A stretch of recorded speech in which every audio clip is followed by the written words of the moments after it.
Ah, yes, the future of Daredevil in the MCU. Does he even have a future? Is there potential of it? Who really knows? But hey, one actress involved with the franchise, she says she would love to return. Elodie Young, who in my opinion played pretty much the best version of a live-action Elektra that you could expect, would like to return for Marvel Studios in that role if the opportunity presented itself.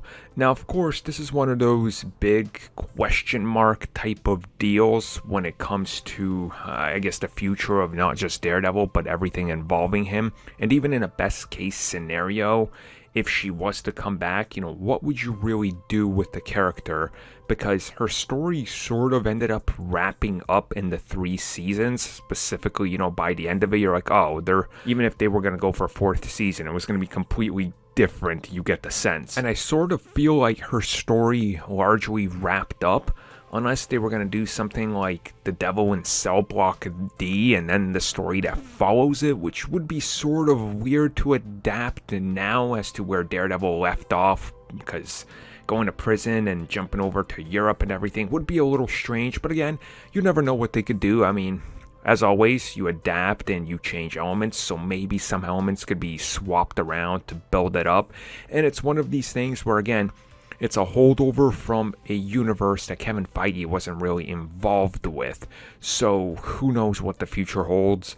Honestly, I wouldn't be surprised if she was to get cast in something else, like sort of a Cottonmouth style recasting, because she is very talented and really good at acting.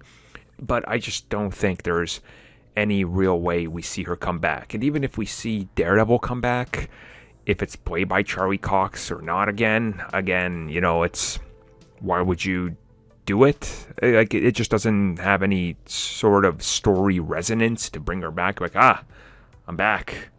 You thought I was gone, but I'm not. Like, I think there's plenty of characters other people would rather see return first, again, in my opinion, and to see Daredevil's story keep evolving. And since her story was so tied in with the Hand and everything going on with them, and her story more or less ending with the Defenders, again, there's too much baggage, I think, at the same time. So yeah, I think this is like, yeah, she'd like to come back. We'd probably like to see her come back, but we just like to see anything Daredevil return, and that doesn't seem like it's gonna happen.